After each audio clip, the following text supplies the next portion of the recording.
వచ్చినట్టు నేను బిహేవ్ చేస్తాను, నా ఇష్టం వచ్చినట్టు నేను బూతులు మాట్లాడతాను, నా ఇష్టం వచ్చినట్టు నేను ఏది పడితే అది మాట్లాడతాను, నా ఇష్టం వచ్చినట్టు. చూడండి ఇది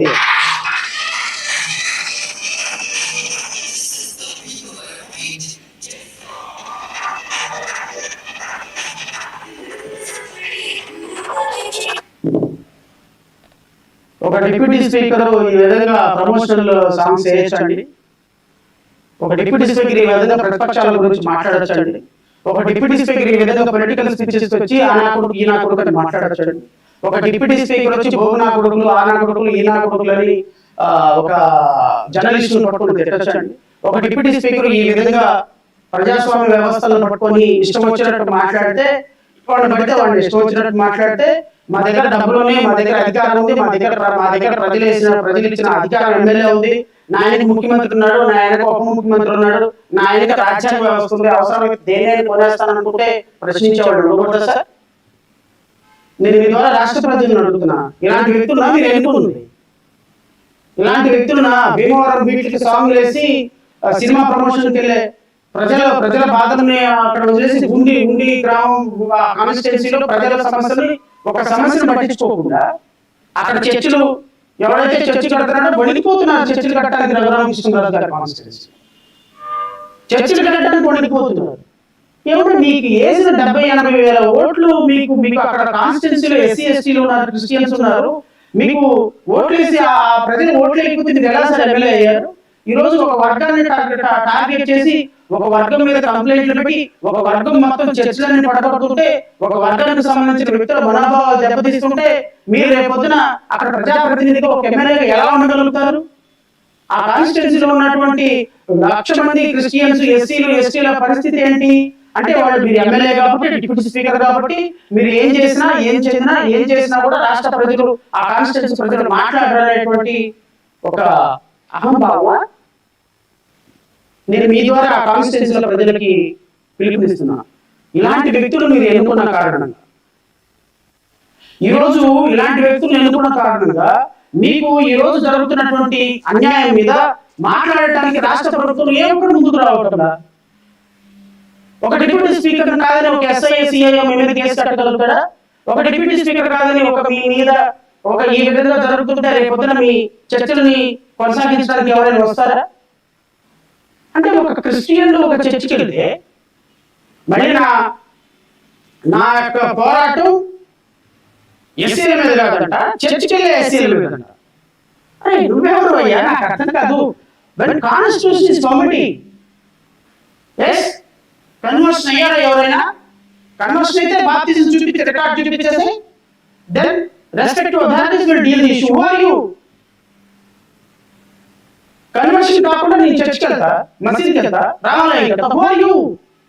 అడగడానికి మీకేం అధికారం ఉంది?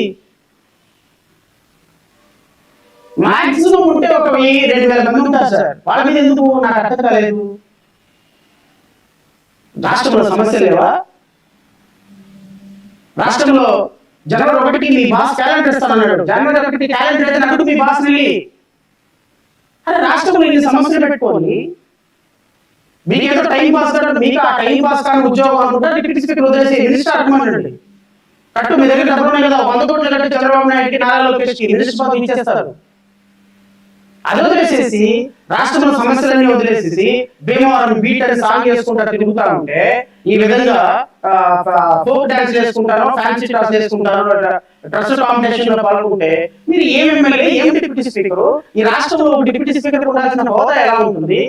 నాకు తెలిసి ఈ ప్రెస్ మీట్ అయిపోయినంటే నేను మళ్ళీ మీరు కౌంటర్ ప్రెస్ మీట్ పెడతారు. కోట్ వేసుకున్నారు, సూట్ వేసుకున్నారు. నేను చెప్తాను, మీరు నన్ను టార్గెట్ చేసినంత వరకు నేను మిమ్మల్ని ప్రజల ముందు తీసుకెళ్తానే ఉంటా. మీరు ఎటకారంగా మాట్లాడినంత వరకు నేను ప్రజల ముందు మీ వాస్తవాలు పెడతానే ఉంటా.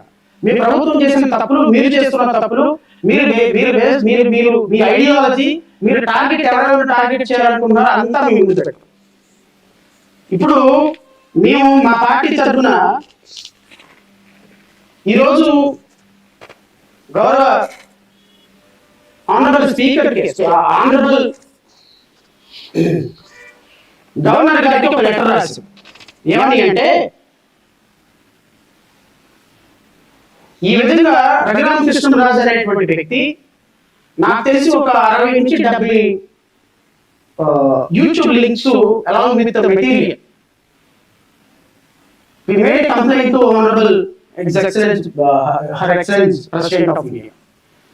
I am very happy to say and share to the public. రాష్ట్రపతి కార్యాలయం చీఫ్ సెక్రటరీ ఆంధ్రప్రదేశ్